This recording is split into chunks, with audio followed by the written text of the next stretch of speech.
ലൂക്കോസിൻ്റെ സുവിശേഷം 4-ാമത് അധ്യായത്തിലേക്ക് വരികയാണ്. ലൂക്കോസിൻ്റെ സുവിശേഷം 4-ാമത്തെ അധ്യായം, അതിൻ്റെ 38-39 വാക്യങ്ങളിൽ കാണുന്നു. അവൻ പള്ളിയിൽ നിന്ന് ഇറങ്ങി ശീമോൻ്റെ വീട്ടിൽ ചെന്നു. ശീമാൻ്റെ അമ്മായിമ്മ കഠിന ജ്വരം കൊണ്ട് വലഞ്ഞിരിക്കയാൽ അവർ അവൾക്ക് വേണ്ടി അവനോട് അപേക്ഷിച്ചു. അവൻ അവളെ കുനിഞ്ഞു നോക്കി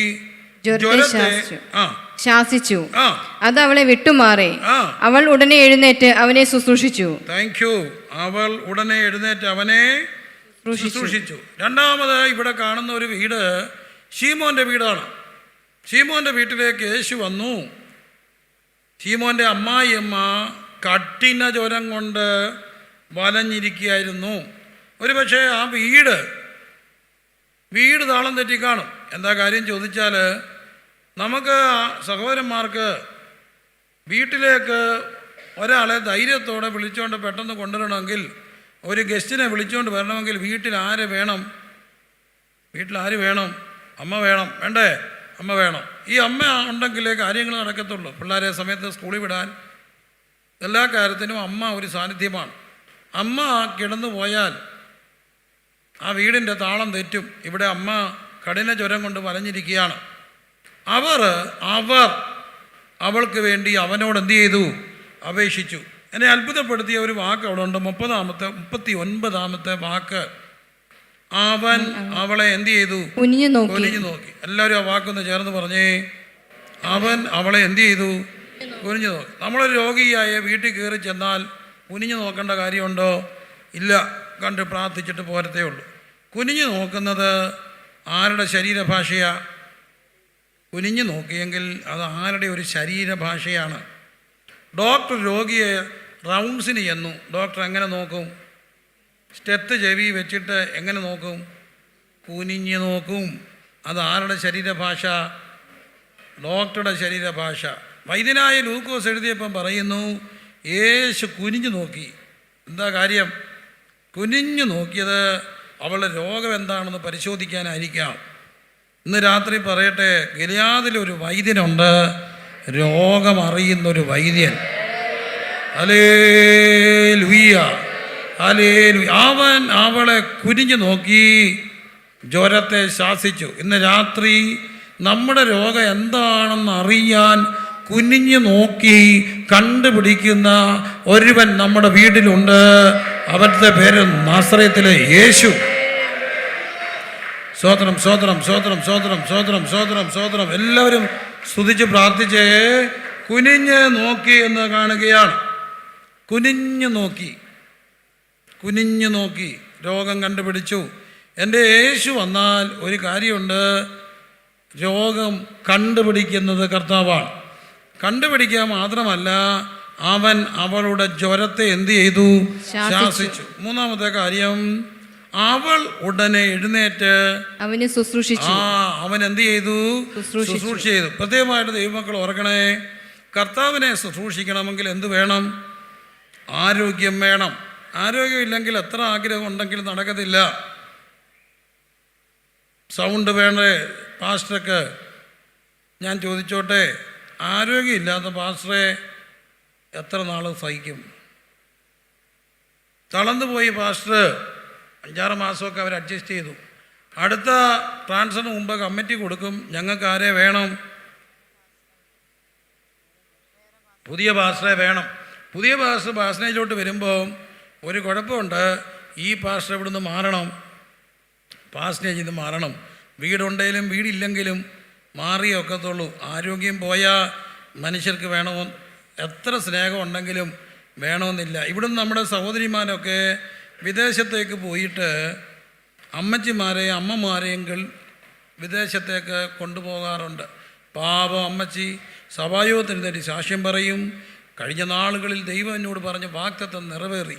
എൻ്റെ മക്കളുടെ നന്മ കാണും, വിദേശത്ത് പോകും, മഞ്ഞ് പെയ്യുന്ന നാട്ടിൽ പോകും, അടുത്ത ആഴ്ച പോകുക. എൻ്റെ പൊന്നമ്മച്ചി സ്നേഹക്കുള്ളിൽ കൊണ്ടുപോകല്ല, ബേബി സിറ്റിങ്ങിന് കൊണ്ടുപോവുക.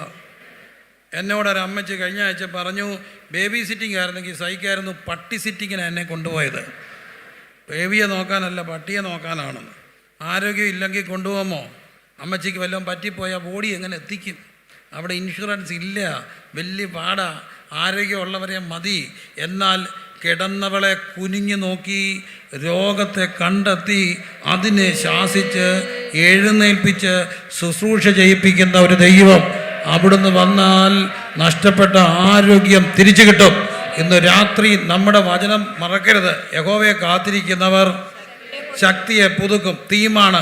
അവർ കഴുകന്മാരെ പോലെ ചിറകടിച്ചുയരും, ക്ഷീണിച്ചു പോകാതെ ഓടും, തളർന്നു പോകാൻ നടക്കും. അജാനബാഹുവായ ആരോഗ്യ ദൃഢകത്തനായിരുന്ന എൻ്റെ ഒരു പ്രിയ സുഹൃത്തായ പിതാവ്, വളരെ സ്നേഹിതനാണ്, നല്ലൊരു മനുഷ്യൻ. പക്ഷേ അദ്ദേഹത്തിൻ്റെ കാലുകൾക്ക് കുറേ നാളായി ശക്തി പോയി, നടക്കാൻ പാട്, സ്റ്റെപ്പ് കയറാൻ. ഞാനത് മരുന്നൊന്നുമില്ല, രോഗത്തിന് കാര്യമായ മരുന്നുകളില്ല. ഞാനദ്ദേഹത്തോട് പറഞ്ഞു, രാവിലെ ഉച്ചയ്ക്ക് വൈകിട്ട് 3 നേരവും 10 ഗുളിക ഈ പറയുക. യെശയ്യാവ് 40 വാക്യമാണ്. യഹോവയെ കാത്തിരിക്കുന്നവർ കഴുകന്മാരെ പോലെ ക്ഷീണിച്ചു പോകാതെ തളർന്നു പോകാതെ നടക്കും. കഴിഞ്ഞ 4-5 വർഷമായി ഈ ഗുളിക മാത്രം കഴിച്ച് ആ മനുഷ്യൻ ഇന്നും നടപ്പുണ്ട്. എങ്ങനെയുണ്ട്? ക്ഷീണിച്ചു പോകാതെ ഓടും, തളർന്നു പോകാൻ നടക്കും. ഇത് മാത്രം ഗുളിക. ഇന്ന് രാത്രി ദൈവിക ആരോഗ്യം. എന്തിന്? അവന് ശുശ്രൂഷ ചെയ്യാൻ വേണ്ടി, കർത്താവിന് വേണ്ടി ശുശ്രൂഷ ചെയ്യാൻ. സ്തോത്രം, സ്തോത്രം, സ്തോത്രം, സ്തോത്രം. യേശു വന്നിട്ടുണ്ട്, യേശു വന്നിട്ടുണ്ട്. എന്തിന്? കുനിഞ്ഞു നോക്കാൻ, നിന്റെ രോഗത്തെ, നമ്മുടെ രോഗത്തെ കണ്ടെത്താൻ, അതിനെ ശാസിക്കാൻ, എന്നിട്ട് എഴുന്നേൽപ്പിച്ച് അവൾ എഴുന്നേറ്റ് അവന് ശുശ്രൂഷ ചെയ്തു. ഹല്ലേലൂയ. ഇത് പറഞ്ഞുകൊണ്ടിരിക്കുമ്പോൾ ഒരു ദൈവിക ആരോഗ്യം യേശുവിൻ നാമത്തിൽ വ്യാപരിക്കട്ടെ. യഹോവയെ കാത്തിരിക്കുന്നവർ വചനം ഉറക്കെ പറഞ്ഞേ ശക്തിയെ പുതുക്കും, കഴുകന്മാരെ പോലെ ചിറകടിച്ചുയരും. സ്തോത്രം. അവർ ക്ഷീണിച്ചു പോകാതെ ഓടും, തളർന്നു പോകാൻ നടക്കും. ഈ രാത്രിയിൽ ഒരു ദൈവിക ആരോഗ്യത്തിന്റെ പുതുക്കം. സ്തോത്രം, സ്തോത്രം. ഈ കരിസ്മ കൺവെൻഷനിൽ പങ്കുചേർന്നിരിക്കുന്ന എല്ലാ കുടുംബങ്ങളുടെ മേലും ഒരു ആരോഗ്യത്തിന്റെ പുതുക്കം, ശക്തിയെ പുതുക്കും. വിശ്വസിച്ച് വചനം പറഞ്ഞേ ശക്തിയെ പുതുക്കും, കഴുകന്മാരെ പോലെ ചിറകടിച്ച് ഉയരും, ക്ഷീണിച്ചു പോകാതെ നടക്കും. സ്തോത്രം, സ്തോത്രം, സ്തോത്രം, സ്തോത്രം, സ്തോത്രം, സ്തോത്രം, സ്തോത്രം, സ്തോത്രം. ഇത് പറഞ്ഞുകൊണ്ടിരിക്കുമ്പോൾ തന്നെ കർത്താവ് എൻ്റെ മനസ്സിൽ ശക്തമായ നിയോഗം തരുന്നു. അസ്ഥികടമേൽ ദൈവിക ആരോഗ്യത്തെ കർത്താവ് അയക്കും. അസ്ഥികടമേൽ ദൈവത്തിൻ്റെ ആരോഗ്യത്തെ അയക്കും. യേശുവിൻ്റെ നാമത്തില് കഠിന ജ്വരങ്ങൾ, കഠിന രോഗങ്ങളെ മാറ്റുന്ന ദൈവിക ആരോഗ്യം, ഞാൻ നിനക്ക് രോഗസൗഖ്യവും ആരോഗ്യം തരും. നാം പാപം സംബന്ധിച്ച് മരിച്ച് നീതിക്ക് ജീവിക്കേണ്ടതിന് പാപങ്ങളെ വഹിച്ചുകൊണ്ട് ക്രൂശിന്മേ കയറി അടിപ്പിളരുകളാൽ സൗഖ്യം വന്നുമിരിക്കുന്നു. സ്വത്രം, സ്വത്രം, സ്വത്രം, സ്വത്രം, സ്വത്രം. സ്വന്തം പാദപീഠം എൻ്റെ വൈദ്യശാല, അതിലുണ്ടനേകം ഔഷധങ്ങൾ രോഗശാന്തിക്കായി. ഇന്നും കർത്താവിന് അത്ഭുതങ്ങളെ ചെയ്യാൻ കഴിയും. ഇന്നും കർത്താവ് പ്രവർത്തിക്കുന്ന ദൈവമാണ്. അത് വിശ്വസിക്കുന്നവരെല്ലാം ദൈവത്തിന് സ്തോത്രം ചെയ്തേ. ഇന്നും യേശു വന്നാൽ രോഗസൗഖ്യമുണ്ടാകും. യേശു വന്നാൽ അത്ഭുതങ്ങൾ നടക്കും. അവർ മരണവാതിലിനോട് സമീപിച്ചു, സകലവിധ ഭക്ഷണത്തോടും വെറുപ്പ് തോന്നി. അവർ തങ്ങളുടെ കഷ്ടതയിൽ യഹോവയോട് നിലവിളിച്ചു. അവിടുന്ന് തൻ്റെ വചനമയച്ച് അവരെ വിടുവിച്ചു. അവരെ കുഴികളിൽ നിന്ന് കരേറ്റി. അവർ യഹോവയെ അവൻ്റെ നന്മയെ ചൊല്ലിയോ മനുഷ്യപുത്രന്മാർ ചെയ്ത അത്ഭുതങ്ങളെ ചൊല്ലി സ്തുതിക്കട്ടെ. Hallelujah, hallelujah. എൻ മനമേ നീ യഹോവയെ വാഴ്ത്തുക, എൻ്റെ സർവ്വ അന്തരംഗമേ അവിടുത്തെ വിശുദ്ധ നാമത്തെ വാഴ്ത്തുക. എൻ മനമേ യഹോവയെ വാഴ്ത്തുക, അവൻ്റെ ഉപകാരങ്ങൾ ഒന്നും മറക്കരുത്. അവൻ നിന്റെ അകൃത്യമൊക്കെയും മോചിക്കുന്നു. അടുത്ത വാദം എല്ലാവരും ചേർന്ന് പറഞ്ഞേ, നിന്റെ സകല രോഗങ്ങളെയും സുഖപ്പെടുത്തുന്നു. നിന്റെ യൗവനം കഴുകനെ പോലെ പുതുകി വരത്തക്കോണം അവൻ നിന്റെ വായിക്ക് നന്മ കൊണ്ട് തൃപ്തി വരുത്തുന്നു. ഹല്ലേലൂയ. അവൻ കുനിഞ്ഞു നോക്കി കഠിന ജ്വരത്തെ ശാസിച്ചു. അവൾ എഴുന്നേറ്റ് അവന് ശുശ്രൂഷ ചെയ്തു. അവൾ എഴുന്നേറ്റ് അവൻ എന്ത് ചെയ്തു? ശുശ്രൂഷ ചെയ്തു. കർത്താവ് നമ്മുടെ രോഗത്തെ സുഖപ്പെടുത്തും. കർത്താവിന് വേണ്ടി ഓടാൻ, കർത്താവിന് വേണ്ടി അധ്വാനിക്കുവാൻ ഈ രാത്രി ദൈവത്തോട് ആരോഗ്യം ചോദിക്കണം. യേശുവേ, എന്നെ ഏൽപ്പിച്ച ദൗത്യങ്ങൾ ചെയ്യാൻ എനിക്ക് ആരോഗ്യം തരണം, എനിക്ക് ആരോഗ്യം തരണം, എനിക്ക് ആരോഗ്യം തരണം. അങ്ങനെ പ്രാർത്ഥിക്കുന്നവർ കരമുയർത്തി പ്രാർത്ഥിച്ച്, കരമുയർത്തിപ്പിടിച്ച് തങ്ങളുടെ വ്യക്തിപരമായ ശാരീരിക പ്രയാസങ്ങളെ ദൈവത്തോട് സമർപ്പിക്കാം. ഒപ്പം തന്നെ നമ്മുടെ മാത്രമല്ല, നമ്മുടെ കുടുംബാംഗങ്ങളുടെയും പ്രിയപ്പെട്ടവരുടെയും ആരോഗ്യ മേഖലകളെ ദൈവകരങ്ങളിലേക്ക് സമർപ്പിക്കുമ്പോൾ, സഹോദരന്മാരെ, അവർ അവൾക്ക് വേണ്ടി അപേക്ഷിച്ചപ്പോൾ അത്ഭുതം ചെയ്തെങ്കിൽ, നമ്മുടെ പ്രിയപ്പെട്ടവർക്ക് വേണ്ടി നാം ഇവിടെ നിന്നുകൊണ്ട് പ്രാർത്ഥിക്കുമ്പോൾ അങ്ങ് അകലെ അത്ഭുതങ്ങളെ ചെയ്യാൻ കഴിവുള്ള ദൈവമുണ്ട്. സ്തോത്രം, സ്തോത്രം, സ്തോത്രം, സ്തോത്രം. നോക്കൂ, യേശു ആ വീട്ടിൽ വരികയാണ്. ഇനി നാം മുമ്പോട്ട് പോവുകയാണ്. നമ്മൾ മുമ്പോട്ട് പോകുമ്പോൾ ലൂക്കോസിൻ്റെ സുവിശേഷം 8-ാമത് അധ്യായം, ലൂക്കോസിൻ്റെ സുവിശേഷം 8-ാമത്തെ അധ്യായം,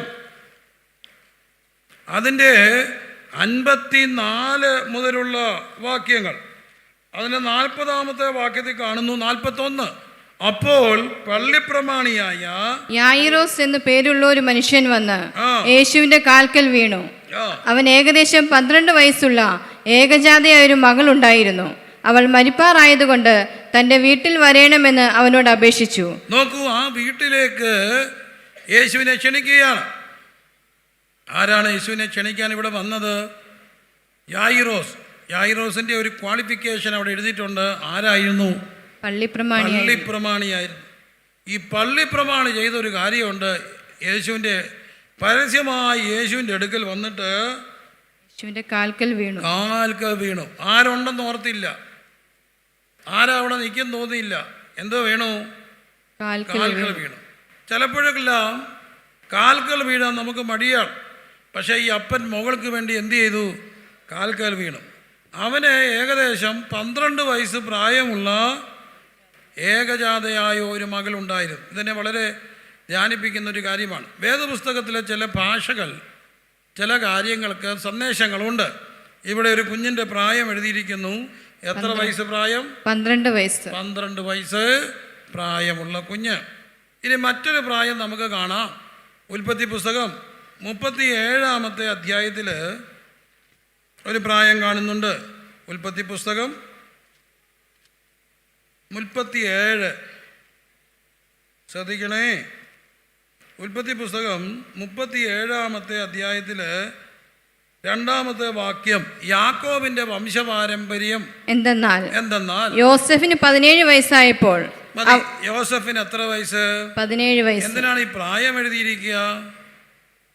പ്രായം വളരെ ഗൗരവമുള്ളൊരു കാര്യമാണ്. ഈ കാര്യത്തിൽ 12 വയസ്സ് പ്രായമുള്ള പെൺകുട്ടി, യോസെഫിൻ്റെ പ്രായം എത്ര? 17 വയസ്സ്. യോസെഫിന് 17 വയസ്സ് പ്രായമുള്ളപ്പോൾ അവൻ്റെ അപ്പൻ അവനെ, യാക്കോബ് 17 വയസ്സ് വരെ അപ്പൻ്റെ കൂടായിരുന്നു. അവനെ വിട്ടു, നീ ശേഖേമിൽ പോകണം, ചേട്ടന്മാരുടെ അടുത്തേക്ക് പോകാൻ പറഞ്ഞു. ചേട്ടന്മാരുടെ ജോലി എന്താ? ആടിനെ മേയിക്കുക. ജോസഫിൻ്റെ പ്രായം എത്ര? 17 വയസ്സ്. അന്ന് 17 വയസ്സ് കഴിഞ്ഞപ്പോഴുള്ള പ്രൊഫഷണൽ കോഴ്സായിരുന്നു ഫാമിംഗ് പഠിക്കുക എന്നുള്ളത്. ആടിനെ വളർത്തുക. വെറ്ററിനറി ഡോക്ടറാ. അന്ന് എല്ലാവർക്കും 2 പ്രൊഫഷനേ ഉള്ളൂ. ഒന്ന് കന്നുകാലി, അഗ്രികൾച്ചർ, മറ്റൊന്ന് വെറ്റിനറി. ഏതെങ്കിലും തിരഞ്ഞെടുക്കാം. 2 പ്രൊഫഷനാണ് കർത്താവ് കൊടുത്തിരിക്കുക. ഒന്ന് കന്നുകാലി വളർത്തലും മറ്റൊന്ന് ആടിനെ വളർത്തലും. തെളിവ്, ആബേൽ ആരായിരുന്നു? ആട്ടിടയൻ. കായീൻ ആരായിരുന്നു?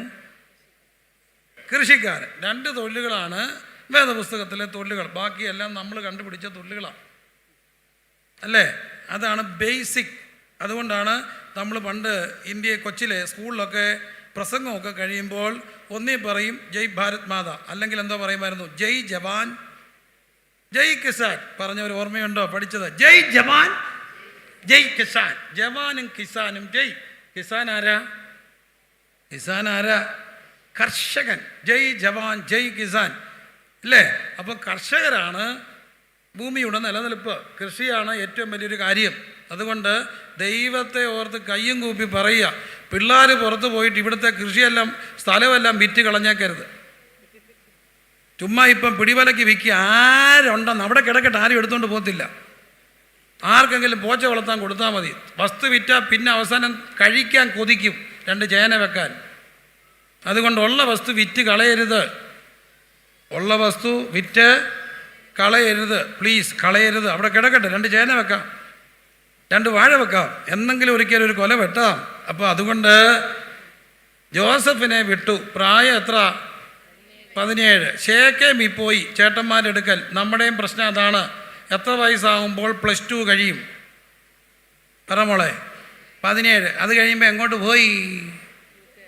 പോയി. എവിടോട്ടാണ് ഇവൻ പോയത്? ശേഖേമി ചെന്നപ്പം ചേട്ടന്മാരെ കണ്ടില്ല.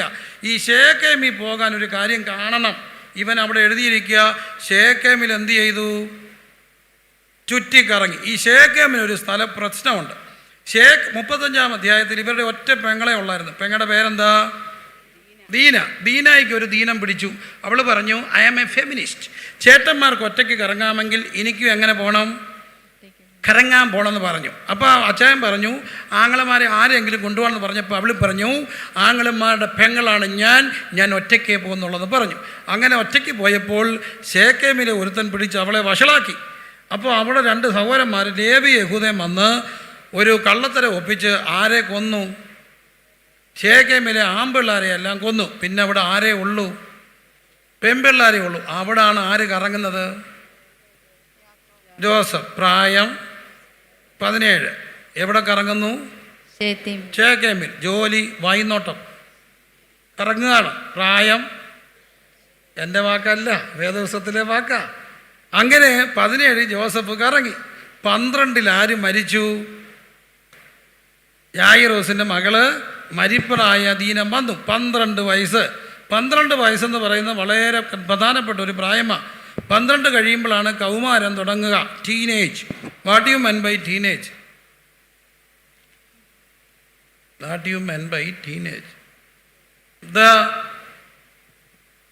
എന്താ പറയുക? ടീനേജ് ടീനിൽ അവസാനിക്കുന്നതാണ്.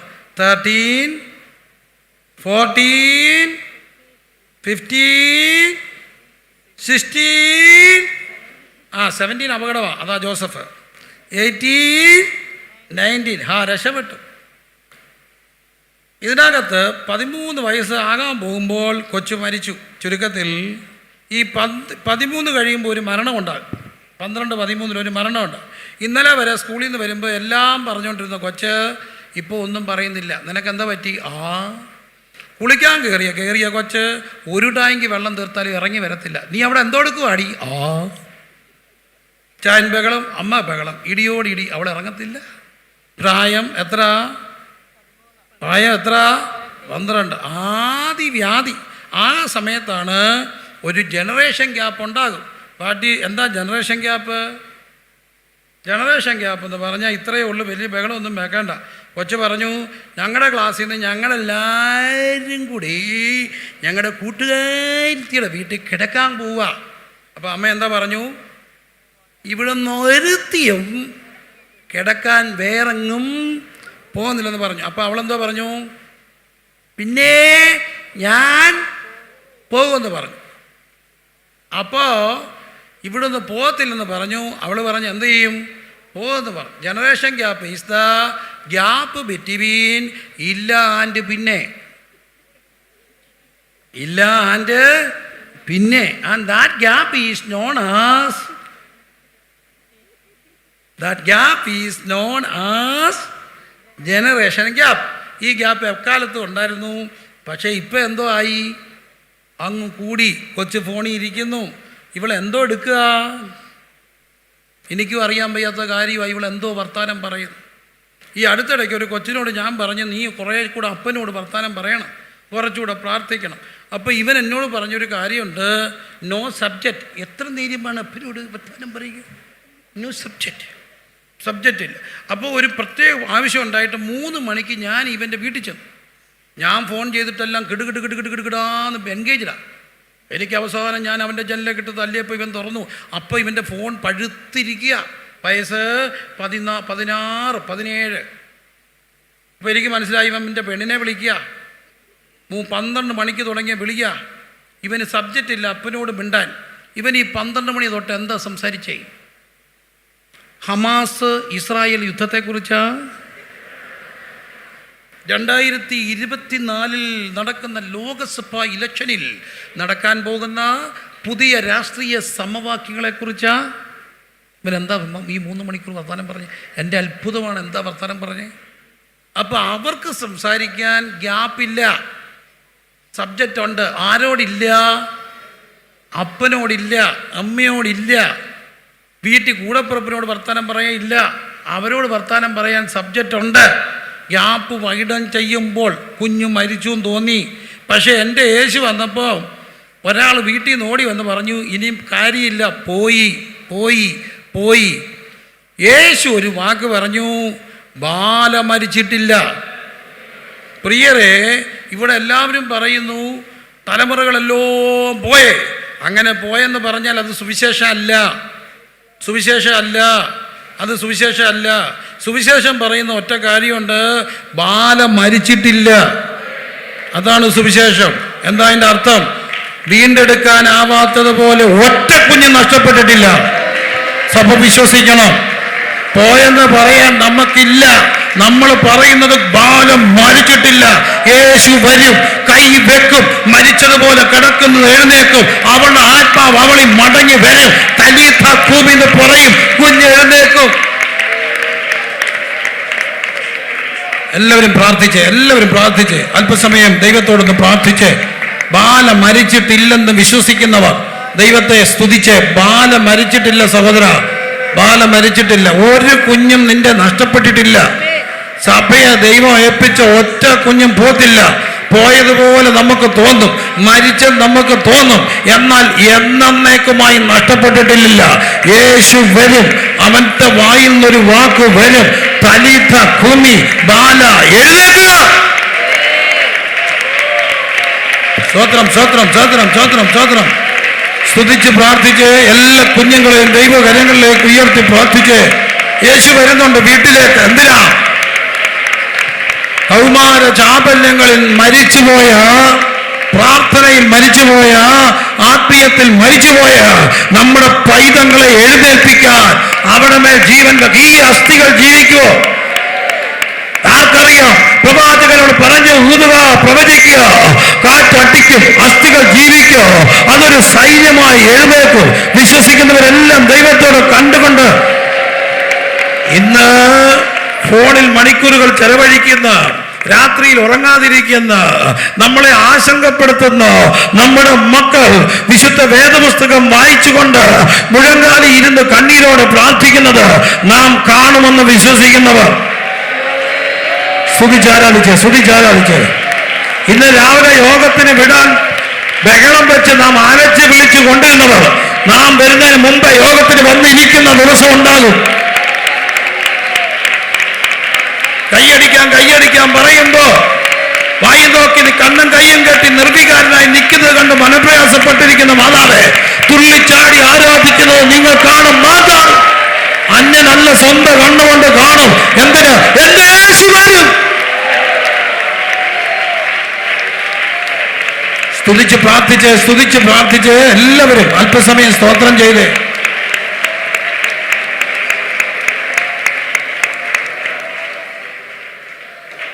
യേശു വന്നു, ആ കുഞ്ഞിന്റെ കൈക്ക് പിടിച്ചു.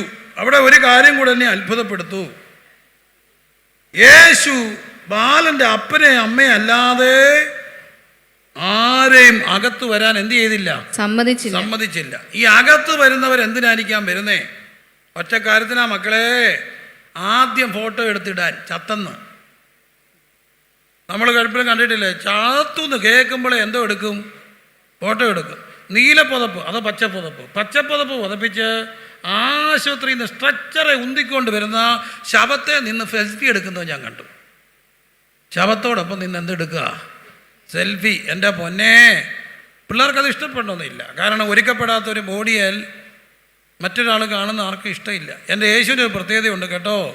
നമ്മുടെ കുഞ്ഞിൻ്റെ ഒരു നേർക്കാഴ്ചയല്ലാത്ത കാഴ്ച ലോകം കാണരുതെന്ന് നമ്മളെക്കാട്ടിലും നിർബന്ധമുള്ള ഒരാൾ യേശുവാണ്. സ്തോത്രം. നമുക്കാണ് ഇത് കാണാൻ ഇഷ്ടം. എന്നാൽ ഒരു കുഞ്ഞിൻ്റെ നഗ്നത, ഒരു കുഞ്ഞ് മരിച്ചു കിടക്കുന്നത് ലോകം അറിയരുതെന്ന്, നാളെ ഇത് 12 ചത്തുപോയ രോഗമുള്ള കൊച്ചാണെന്ന് കല്യാണം ആലോചിക്കുമ്പോൾ നാട്ടുകാർ അറിയരുതെന്ന് നമ്മളെക്കാട്ടി നിർബന്ധമുള്ള ഒരാൾ ഉണ്ട്. അത് നമ്മുടെ കർത്താവായ യേശുക്രിസ്തുവാ. നമ്മുടെ രഹസ്യം പുറത്തറിയരുതെന്ന്, അപമാനിക്കപ്പെടരുതെന്നും, ഭാവിക്ക് കേടുവരരുതെന്നോ, ഭാവിക്ക് ഒരു ദുർവർത്തമാനം പരക്കരുതെന്നോ നിർബന്ധ ബുദ്ധിയുള്ള ഒരു കർത്താവ് നമുക്ക് വേണ്ടി ഉണ്ടെന്ന് വിശ്വസിക്കുന്നവർ, അവിടുത്തെ ആ സംസ്കാരം സൂക്ഷിക്കാൻ നാം ഓരോരുത്തരും കടംപെട്ടവരാണ്. അപ്പം 12-കാരൻ്റെ കാര്യയെ ദൈവം എഴുന്നേൽപ്പിക്കുക. ഇന്ന് രാത്രി പറയട്ടെ, എൻ്റെ യേശു വന്നാൽ കുഞ്ഞെഴുന്നേറ്റ് വരും. ലൂക്കോസിൻ്റെ സുവിശേഷം 15-ാം അധ്യായത്തിൽ നഷ്ടപ്പെട്ടതിൻ്റെ ഉപമകളുണ്ട്. ഒരാൾക്ക് എത്ര ആട്? 100 ആട്. എത്ര പോയി? 1 പോയി. ഞാൻ പലപ്പോഴും ഇത് പ്രസംഗിക്കുന്നൊരു കാര്യമാണ്. ഒരമ്മയ്ക്ക് എത്ര ദ്രഹ്മ? 10 ദ്രഹ്മ ഉണ്ടെന്നിരിക്കട്ടെ. എന്നാൽ 3-ാമത്തെ ഉപമ ഇതാണ്. ഒരാൾക്ക് എത്ര മക്കൾ ഉണ്ടായിരുന്നു? 2. ഉണ്ടെന്നിരിക്കട്ടെ എന്നല്ല, ഉണ്ട് 2. ഇവിടെ ഗൗരവമായൊരു കണക്ക് നമ്മൾ കാണണം. ഒരാൾക്ക് 100 ആടുണ്ടായിരുന്നു, 1 പോയി. What is the percentage? 100-ൽ 1 പോയി. The percentage 1%. ഒരമ്മയ്ക്ക് 10 ദ്രഹ്മ, 1 പോയി. പെർസെൻറ്റേജ് 10. ഒരപ്പന് 2 മക്കൾ, 1 പോയി. എത്ര പെർസെൻറ്റേജ്? 50%. കഥ പുരോഗമിക്കുമ്പോൾ മനസ്സിലാക്കേണ്ട ഒരു കാര്യമുണ്ട്. എത്ര ശതമാനം വരെ നഷ്ടപ്പെടാം? 50% നഷ്ടപ്പെടാം. പക്ഷെ നഷ്ടപ്പെട്ടു എന്ന് പറയുന്നതല്ല സുവിശേഷം, കണ്ടെത്തിയെന്ന് പറയുന്നതാണ് സുവിശേഷം.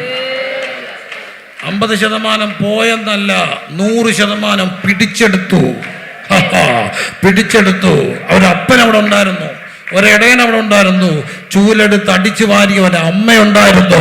തിരിച്ചു വരുത്താൻ എൻ്റെ ദൈവം വിശ്വസ്തന.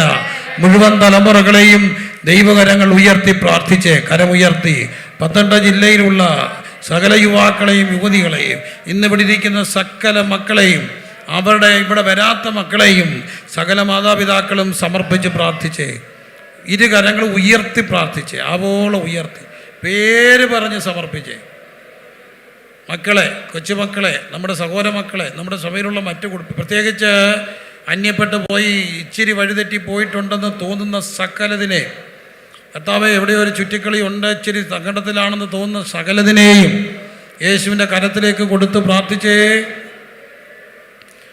പേര് പറഞ്ഞ് പ്രാർത്ഥിച്ച്. കുഞ്ഞുങ്ങൾ ചില കൂട്ടുകാരെ തകർന്നു എന്ന് പോകും. നിങ്ങൾക്കറിയാം, അവരിങ്ങനെയാണ്, അവർ ലഹരി എടുക്കുന്നുണ്ട്, അവർ ചില ബന്ധത്തില്ല, അത് കുഴപ്പത്തില്ല. അങ്ങനെയുള്ളവരെ ഒക്കെ സമർപ്പിച്ച് പ്രാർത്ഥിച്ച്, യേശുവേ വിദ്യാഭ്യാസത്തിൽ മരിച്ച് മുമ്പോട്ട് പോകാൻ കഴിയാതെ വിദ്യാഭ്യാസ ഭാവി അടഞ്ഞത് യേശുവിൻ്റെ നാമത്തിൽ ജീവിക്കട്ടെ. ആത്മീയമായി കൃപാവരങ്ങൾ ഉണ്ടായിരുന്നതിൻ്റെ അന്യഭാഷ നഷ്ടപ്പെട്ടത്, ആത്മാവിൽ മരിച്ചത് യേശുവിൻ നാമത്തിൽ ജീവിക്കട്ടെ. ഇന്നത്തെ കൺവെൻഷൻ കേൾവിയല്ല, ഇതൊരു പോരാട്ട രാത്രിയാണ്. ഞാൻ പിന്തുടരും, പിടിക്കും, എൻ്റെ കൊള്ള പങ്കിടും, ആശ പൂർത്തീകരിക്കും. എന്നാൽ 112 പറയുന്നു, ദുഷ്ടൻ്റെ ആശ നശിക്കും. സ്വത്രം.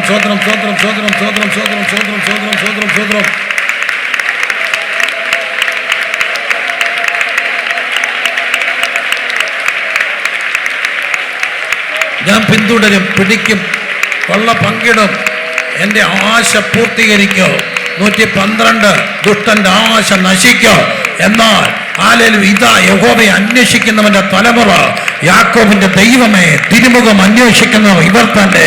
നിന്റെ മക്കളെല്ലാവരും യഹോവയാൽ ഉപദേശിക്കപ്പെട്ടവരും, നിന്റെ മക്കളുടെ സമാധാനം വലുതുമായിരിക്കും. ഞങ്ങളുടെ മേൽ പകർന്ന അങ്ങയുടെ ആത്മാവും ഞങ്ങളുടെ വായി തന്ന വചനങ്ങൾ ഞങ്ങളുടെ വായിന്നോ സ്വന്തത്തിനോ വായിന്നോ സന്തതിയുടെ വായിന്നോ അറ്റുപോകത്തിലെന്ന് പറഞ്ഞ വചനം യേശുവിൻ നാമത്തിൽ നിന്റെ പുത്രന്മാർ ബാലത്തിൽ തഴച്ചു വരുന്ന തൈ പോലെ, നിന്റെ പുത്രിമാർ അരമനയുടെ മാതിരിയായി കൊത്തിയെടുത്ത മൂലത്തുണ പോലെ, നയ്യപ്പെട്ടണത്തിലെ വിധവയുടെ മകന്റെ മഞ്ചത്തെ തൊട്ടിട്ട് എന്നാൽ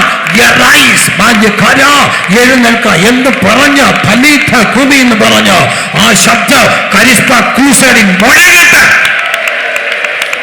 കുടുംബങ്ങളിൽ ഇന്ന് രാത്രി ആ ശബ്ദം മുഴങ്ങട്ടെ. പ്രാർത്ഥിച്ച് വിട്ടുകൊടുക്കരുത്.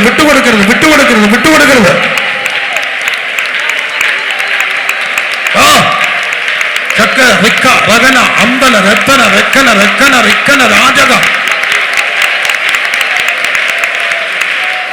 റേബെ അത്തെ റെക്കെ രീഗ രഗജ. ആത്മാവിൽ പോരാടിക്ക്. ഒരപ്പനാണ് കൊച്ചിനു വേണ്ടി പോയി കിടന്ന്. സകല പിതാക്കന്മാരും പ്രാർത്ഥിക്കണം. ശകനം ദിഗനം രഗജം രഗനം ശകനം ദിഗനം രഗജം ദഗനം ദാരം ധേരം അത്വരി ശങ്കലക രന്തല റിഗജക രമനക രന്തല റിഗന ധാരം. സ്തുതിച്ച് പ്രാർത്ഥിച്ചേ. റിക്ക റെക്ക രഗജ രഗന അന്തല ജാനക രന്തല രേജിക രപ്തല രാജക റിഗജക രംത.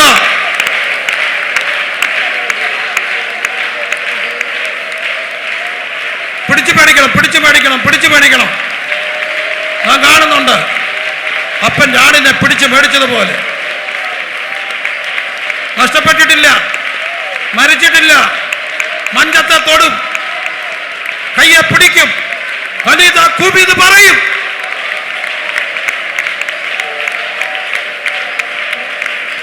ധേരം ധേരം ധേരം ധേരം ധേരം ധേരം ധേരം.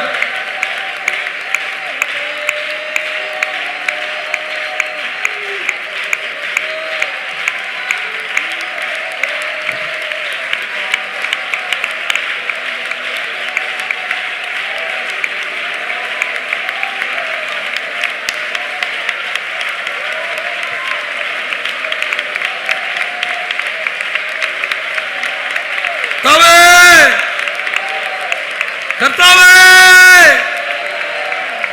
ജീവിപ്പിക്കണേ. ഞങ്ങൾ വിശ്വസിക്കുന്നു ബാല മരിച്ചിട്ടില്ല.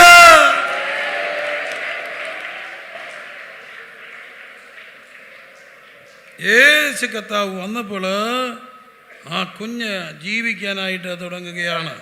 Hallelujah hallelujah hallelujah hallelujah. യേശു കർത്താവ് വന്നപ്പോൾ അവിടെ പറഞ്ഞു, യേശു പറഞ്ഞു ബാല മരിച്ചിട്ടില്ല. അത് വിശ്വസിക്കുന്നവരെല്ലാം ദൈവത്തെ സ്തുതിച്ചാട്ട്. ബാല മരിച്ചിട്ടില്ല. അടുത്തിരിക്കുന്ന ആളുടെ കരം പിടിച്ചൊന്ന് പറഞ്ഞേ, വീണ്ടെടുക്കാൻ കഴിയാത്തതുപോലെ ഒരു കുഞ്ഞും മരിച്ചിട്ടില്ല, മരിച്ചിട്ടില്ല, മരിച്ചിട്ടില്ല. യേശു വരും. ബാല മരിച്ചിട്ടില്ല. ഉറക്കെ പറ, ഉറക്കെ പറഞ്ഞേ, ബാല മരിച്ചിട്ടില്ല. ഒന്നുകൂടെ പറഞ്ഞേ, ബാല മരിച്ചിട്ടില്ല. ബാല മരിച്ചു പോയെന്ന് പറയുന്നത് സുവിശേഷമല്ല. ഞാൻ ഈ രാത്രി ഇവിടെ നിൽക്കുന്നത് ദുർവർത്തമാനം പരത്താനല്ല, പേടിയുടെ കാര്യം പറയാനല്ല, സുവിശേഷം പറയാനാണ്.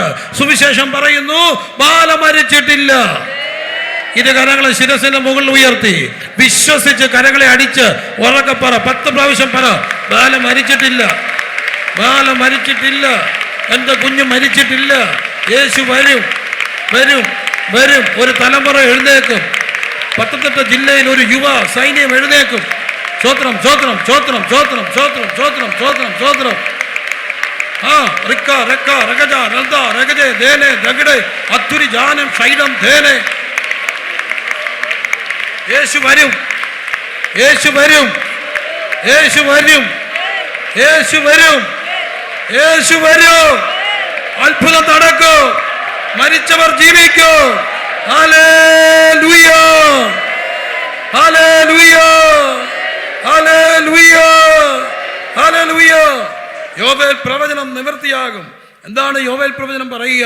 നിങ്ങളുടെ പുത്രന്മാരും പുത്രിമാരും പ്രവചിക്കും. അന്ത്യകാലത്ത് ഞാൻ സകല ജനത്തിന്മേലും എൻ്റെ ആത്മാവിനെ പകരും. വിശ്വസിച്ചുകൊണ്ട് പറഞ്ഞേ, നമ്മുടെ പുത്രന്മാരും പുത്രിമാരും. ഉറക്കെ പറ, നമ്മുടെ പുത്രന്മാരും പുത്രിമാരും, നമ്മുടെ പുത്രന്മാരും പുത്രിമാരും, നമ്മുടെ പുത്രന്മാരും പുത്രിമാരും. Hallelujah hallelujah hallelujah hallelujah. നമ്മുടെ പുത്രന്മാരും പുത്രിമാരും എന്ത് ചെയ്യോ? പ്രവചിക്കും. നമ്മുടെ പുത്രന്മാരും പുത്രിമാരും പ്രവചിക്കും. ഹല്ലേലൂയ. അത് വിശ്വസിക്കുന്നവരെല്ലാം ഒരിക്കലൂടെ ദൈവത്തെ സ്തുതിച്ചാട്ട്. ലൂക്കോസിന്റെ സുവിശേഷം 22-ാമത് അധ്യായം. അവിടെ ഒരു ഭവനത്തെ കാണുകയാണ്. 7 മുതലുള്ള വാക്യങ്ങൾ. പെസഹ കുഞ്ഞാടിനെ അറക്കേണ്ടെന്ന ഉടുപ്പില്ലാത്തപ്പത്തിന്റെ പെരുന്നാളായപ്പോൾ അവൻ പത്രോസിനെയും യോഹന്നാനെയും അയച്ചു. നിങ്ങൾ പോയി നമുക്ക് പെസഹ കഴിപ്പാൻ ഒരുക്കുവീൻ എന്ന് പറഞ്ഞു. ഞങ്ങൾ എവിടെ ഒരുക്കണമെന്ന് അവർ ചോദിച്ചതിന്, നിങ്ങൾ പട്ടണത്തിലെത്തുമ്പോൾ ഒരു കുടം വെള്ളം ചുമന്നുകൊണ്ട് ഒരു മനുഷ്യൻ നിങ്ങൾക്ക് എതിർപ്പെടും. അവൻ കടക്കുന്ന വീട്ടിലേക്ക് പിൻചെന്ന് വീട്ടുടയവനോട്, ഞാൻ എൻ്റെ ശിഷ്യന്മാരുമായി പെസഹ കഴിപ്പാനുള്ള ശാല എവിടെയെന്ന് ഗുരു നിന്നോട് ചോദിക്കുന്നു എന്ന് പറയുവീൻ.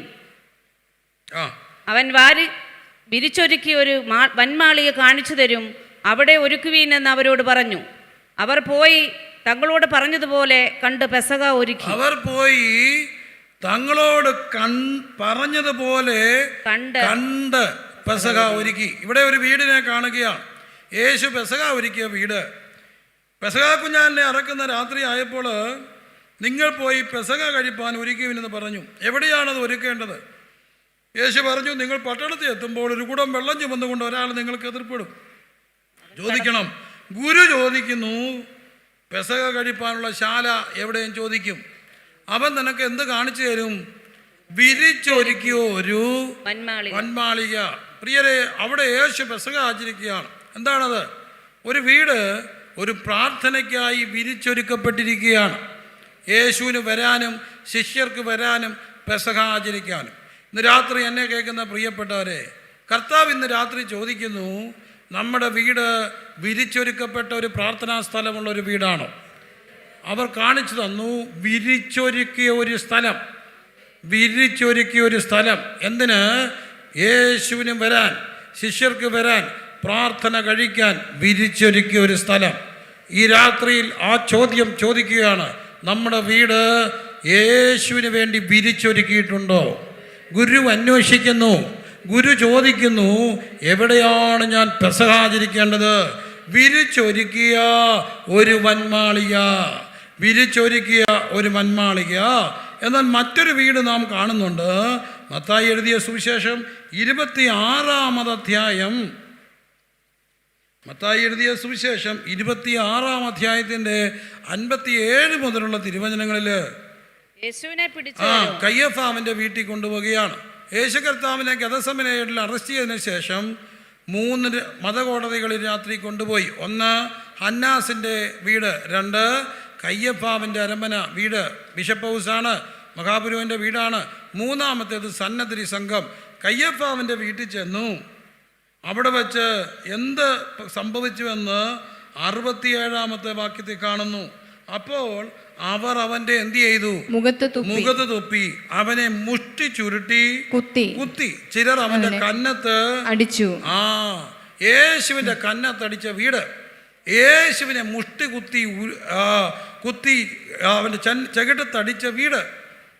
അവനെ കന്നത്തടിച്ചു, തുപ്പി, ചുരുട്ടി കുത്തി, കന്നത്തടിച്ചു. നിന്നെ തല്ലിയത് ആരും ചോദിച്ചു.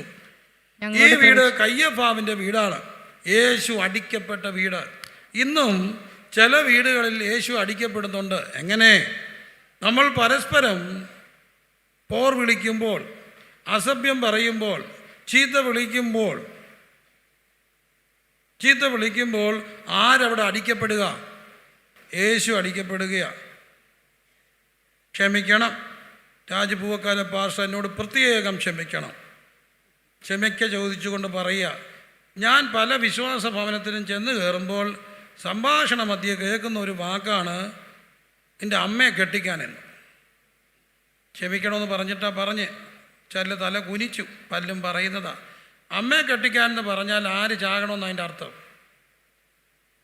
അമ്മയെ കെട്ടിക്കണേ, ആര് ചാകണം? ആലോചിക്കുക അല്ലേ? അപ്പുറത്തെ അച്ചാൻ ചത്ത അമ്മയെ കെട്ടിക്കത്തില്ല. അമ്മയെ കെട്ടിക്കണേ, ആര് ചാകണം? ആ വീട്ടിലെ അച്ചായൻ ചാകണ്ടേ? അങ്ങേര് തന്നെയാണ് പറയുക, എന്നെ കൊല്ലാൻ. സത്യമല്ലേ? അച്ചായൻ ചാകാതെ അമ്മയെ കെട്ടിക്കാൻ ഒക്കൂ? ഇല്ല. മേലിൽ ആ വാക്ക് പറഞ്ഞേക്കെല്ലാവരും. എന്താ കാര്യം? അച്ചായനെ കൊല്ലാനാ പറയും. നമ്മുടെ ഓരോ വാക്കും ചിലപ്പോൾ യേശുവിനെ അടിക്കുക. പരസ്പരം പോർ വിളിക്കുമ്പോൾ യേശു അടിക്കപ്പെടുന്നുണ്ട്. പരസ്പരം ഭാര്യ വീട്ടുകാരെ കുറ്റം പറയുമ്പോൾ, പരദൂഷണം പറയുമ്പോൾ, കർത്തദാസൻ, ഞാൻ ഒരിക്കൽ വിദേശത്ത് വർഷങ്ങൾക്ക് മുമ്പ് പോയിട്ട് വന്നു. തിരുവല്ലയിലല്ല, റാന്നിയിൽ. കുഴപ്പമില്ലല്ലോ, തിരുവല്ലക്കാരുടെ കാര്യമല്ല, എൻ്റെ സഭയിൽ. ഞാൻ വിദേശത്ത് പോയി വന്നപ്പോൾ സന്തോഷത്തോടെ പോയ സഭയുടെ കാര്യങ്ങളും അനുഭവങ്ങളും പങ്കുവെച്ചു. പിറ്റേ ദിവസം തിങ്കളാഴ്ച എൻ്റെ ഏറ്റവും പ്രാണപ്രിയ സുഹൃത്തായിരുന്ന RSSൻ്റെ സജീവ പ്രവർത്തകനായിരുന്ന എൻ്റെ വാത്സല്യ സഹപാഠിയും സുഹൃത്തും എന്നെ വിളിച്ചിട്ട് ചോദിച്ചു, നീ വീട്ടിലായിരുന്നോ? ഇല്ല. ഞായറാഴ്ച രാവിലെ വേദപുസ്തകമൊക്കെ വായിച്ച് നല്ല പ്രസംഗിക്കണം. ഞാൻ ചോദിച്ചു, നിനക്കെന്നടാ? അല്ലാതെ യാത്രാ വിവരണം കൊണ്ട് ഞായറാഴ്ച കയറരുത്. ഞാൻ ചോദിച്ചു, നിനക്കെന്നെ പറ്റി? നീ എന്ത് പറ്റി? അല്ലടാ, നിൻ്റെ യോഗം കഴിഞ്ഞാൽ നിൻ്റെ കുറേ വിശ്വാസികൾ എൻ്റെ ഓട്ടോയിലാണ് പോയത്. കയറിയപ്പം തൊട്ട് അവർ പറയുന്നു, അവൻ പോയിട്ട് വന്നിട്ട് അവൻ പോയ വിശേഷം കേൾക്കാനാണോ ഞാൻ പോയെന്ന്. അവൻ വല്ലതും കൊണ്ടുവന്നെങ്കിൽ അവൻ്റെ ഭാര്യയ്ക്ക് കിട്ടിയാൽ പോരെ. ഇവരാ ഓട്ടോ ഇരുന്ന് പറയുന്നത് ആര് കേട്ടു? എൻ്റെ RSSകാരൻ സുഹൃത്ത്, എൻ്റെ പ്രാണ സ്നേഹിതൻ. അവൻ എന്നെ ഉപദേശിച്ചു, മേലിൽ പറയരുത്. ഗതികേട് ഓർത്തവനെ അവിടെ ഇവിടെ ഇരുന്ന് പറയുന്നതെല്ലാം ആർക്കിട്ട് അടിക്കുക? കന്നത്തടിക്കരുത്.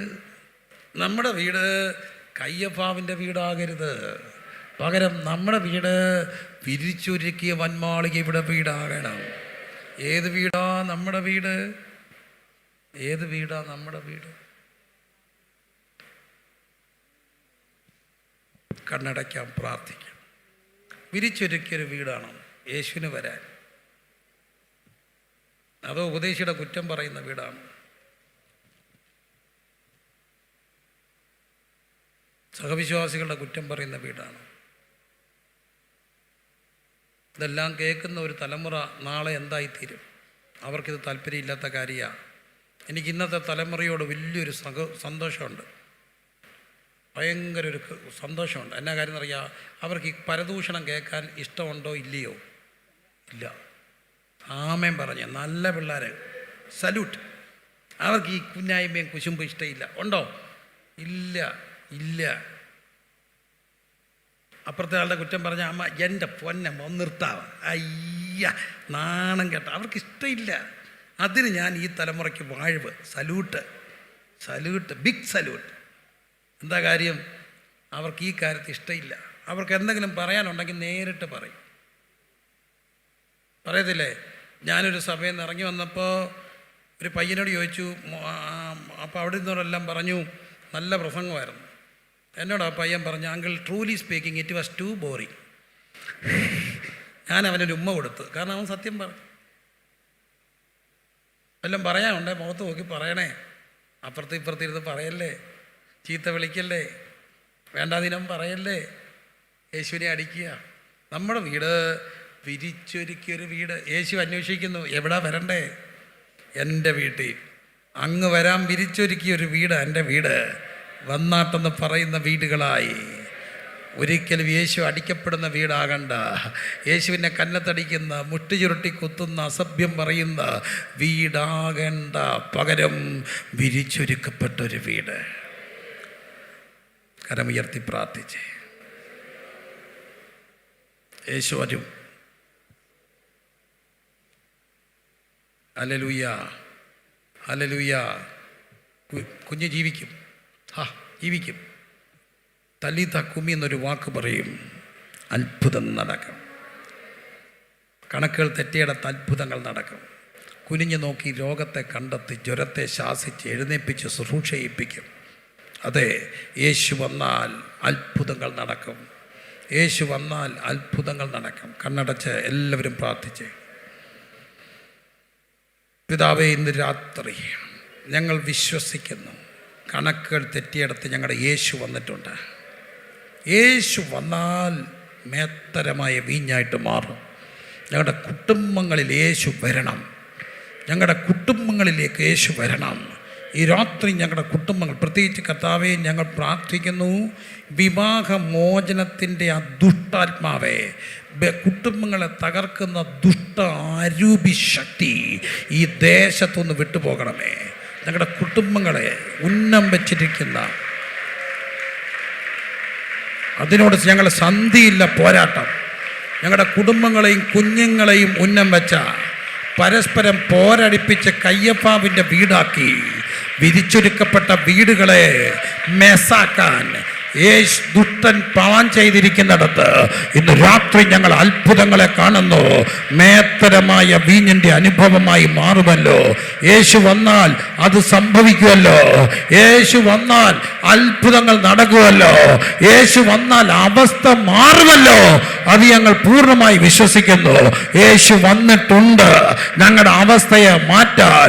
യേശു വന്നാൽ അവസ്ഥ മാറും. യേശു വന്നാൽ അത്ഭുതം നടക്കും. അത് ഞങ്ങൾ വിശ്വസിച്ച് സ്തുതിക്കുന്നു. അങ്ങയുടെ കർത്താവേ, ആ അനുഭവങ്ങൾ ഞങ്ങളുടെ കുടുംബങ്ങളിൽ ഉണ്ടാകും. അതിനുവേണ്ടി ഞങ്ങളെ സമർപ്പിക്കുന്നു. കയ്യോഫാവിൻ്റെ വീടാകണ്ട, വിരിച്ചൊരുക്കപ്പെട്ട സ്നേഹം കൊണ്ട്, പ്രാർത്ഥന കൊണ്ട്, പരസ്പര സഹകരണം കൊണ്ട് വിരിച്ചൊരുക്കപ്പെട്ട യേശു വന്നാൽ ഇരിക്കാൻ പാകത്തിൽ ഒരുക്കപ്പെട്ട വീടുകളായി മാറണം. സമർപ്പിക്കുന്നു യേശുവിൻ നാമത്തിൽ തന്നെ.